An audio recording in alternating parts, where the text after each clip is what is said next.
এটি জেনা দিবস বলে। যুবক ইউসুফ থেকে শিখতে হবে।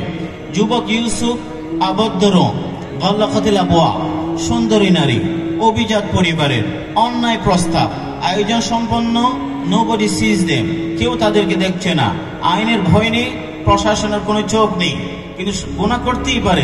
কিন্তু যখন মহিলা বলে হাই তালা কামন, ইউসুফ আলাইহিস সালাম বলে মাআযাল্লাহ। ইউসুফ আলাইহিস সালাম বলে মাআযাল্লাহ, আল্লাহ পাকের আশ্রয়। এই জন্য আল্লাহ পাকের কাছে আশ্রয় চাইবেন। ফেসবুকে, সামাজিক যোগাযোগ মাধ্যমে, কলেজ ইউনিভার্সিটির ক্যাম্পাসে, আলো আন্দারি রেস্টুরেন্টে, সাগর পাড়ে, কর্মস্থলে, ওয়ার্ক প্লেসেস যদি এই ধরনের কোন অন্যায় প্রস্তাব আসে, আল্লাহ পাকের কথা স্মরণ করবেন। ইউসুফ আলাইহিস সালামের মতো ঘৃণা করে নাকচ করে দেবেন, মাআযাল্লাহ। কি বলবেন? মাআযাল্লাহ। এই যে আগামী জুমাবারও মাআযাল্লাহ বলবেন। কি বলবেন? আল্লাহ পাকের আশ্রয় চায়, আল্লাহ পাকের আশ্রয় চায়। কিন্তু মহিলা বড় দুরন্তর প্রকৃতির হয়। সে যখন বেরিয়ে আসে, সে নিজের স্বামীর সামনে এসে হাজির। এখন সে নিজেই বলে, নিজে অভিযোগ করে স্বামীর সামনে ইউসুফের বিরুদ্ধে, তোমার কি খেয়াল আলাদা বিআহলিকা সু, এ তো তোমার এই যে স্ত্রী, অর্থাৎ এই ঘরের, এর সাথে খারাপ কিছু করতে চায়, নাউযুবিল্লাহ। মহিলারা মনে রাখবেন, ওরা সহজেই প্রতারিত হয়, মানুষকে সহজেই প্রতারিত করে, সহজেই প্রতারিত করে।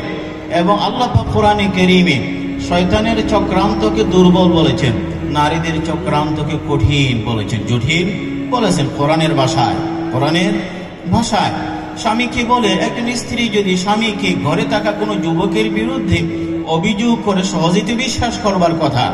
কিন্তু সেখানে ইউসুফ আলাইহিস সালামের জামা, যে দোলনার বাচ্চা বলে, দেখো জামা কোন দিক দিয়ে ছেঁড়া ফাটা, পিছনে, তাহলে ইউসুফ আলাইহিস সালাম দায়মুক্ত, ইউসুফ আলাইহিস সালাম দায়মুক্ত। ইস্তাগফির লিযামবি, যে দেখো তাকে বলতে তুমি ক্ষমা চাও।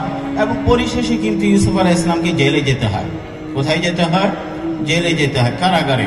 এই যে ইউসুফ আলাইহিস সালাম কারাগারে গেলেন, কারাগার তো আমরা জানি খুনি, ডাকাত, চোর বা খারাপ মানুষের জায়গা। ভালো মানুষের জায়গা তো কি নয়? কারাগার নয়। কিন্তু ইউসুফ আলাইহিস সালাম কারাগারে গেলেন, কি শিখলাম? অনেক সময় মানুষ অপরাধ করে কারাগারে যায়, কিছু মানুষ অপরাধ না করেও যায়, আর কিছু মানুষ অপরাধ না করবার কারণে যায়, অপরাধ না করবার কারণে যায়। বুঝে আসছে? কিছু মানুষ অপরাধ করেই যায়, চোর ডাকাত। আর কিছু নিরীহ মানুষ আইনের মার পেছে জামিন না পেয়ে কারাগারে যায়।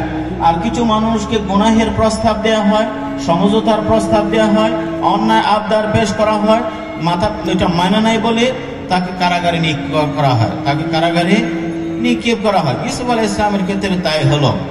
ইউসুফ আলাইহিস সালাম কারাগারে গেলেন, কিন্তু আল্লাহর নেক বান্দারা যেখানে যায় সেখানে দ্বীনের কাজ করেন। ইউসুফ আলাইহিস সালাম কারাগারে তাওহীদ দ্বীনের কাজ শুরু করেন। আর বা মুতাফাররিকুন খায়র আমিল্লাহুল ওয়াহিদুল কাহার। অনেক ঘটনা বলা যায় মুআজ্জাজ হাজিরিন। এই যে অঞ্চলে যখন আকবর বাদশাহ দিন পরিবর্তন করে, জগা খিচুড়ি মার্কে এক নতুন দিন আবিষ্কার করে, হিন্দু অনেক বিষয়গুলো সম্মিশ্রণ করে, কালামা পরিবর্তন করে, হারাম কিছু হালাল, হালালকে হারাম করে দেয়। মুজাদ্দিদ আল-ফিসানি রাহমাতুল্লাহ রুখে দাঁড়া।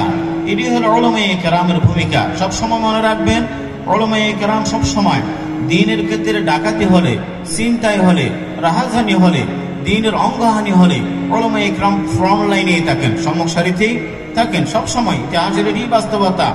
মুজাদ্দিদ আল-ফিসানি রাহমাতুল্লাহ পাথরের মতো দাঁড়িয়ে গেলেন, কারণ উলামায়ে কেরাম পাথরের মতো। কেন পাথর? কারণ যখন নদী ভাঙ্গন হয়, মাটি আর বালি দিয়ে ভাঙ্গন রোধ করা যায় না, পাথর দিতে হয়।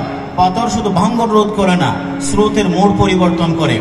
উলামায়ে কেরাম যখন দাঁড়িয়ে যায়, ইতিহাসের মোড় পরিবর্তন করে দেন। হযরত মুজাদ্দিদ আল-ফিসানি রাহমাতুল্লাহ জেলে, কারাগারে, এখন সেখানে কাজ শুরু করেন। একটা পর্যায়ে কারাগারের যে রক্ষক, সে বাদশাকে চিঠি লিখে কাকে পাঠালেন? এখানে পশুগুলোকে সে মানুষ করে দিচ্ছে, মানুষগুলোকে ফেরেশতা বানিয়ে দিচ্ছে, কয়েদিখানাকে ইবাদতখানা বানিয়ে দিচ্ছে। কাকে পাঠালেন? তাড়াতাড়ি বের করে দেন, তাড়াতাড়ি বের করে দেন। মুজাদ্দিদ আল-ফিসানি রাহমাতুল্লাহ এই কাজটি করেছেন। ইউসুফ আলাইহিস সালাম জেলে কাজ করেন, তাওহীদ দ্বীনের কাজ। এই জন্য কয়েদিরাই বলে, ইন্না নারাকা মিনাল মুহসিনিন, ইন্না নারাকা মিনাল মুহসিনিন। আল্লাহ পাক ইউসুফ আলাইহিস সালামকে এক বিশেষ জ্ঞান দান করেন। এক এক নবীকে আল্লাহ পাক এক এক ধরনের জ্ঞান দান করেন।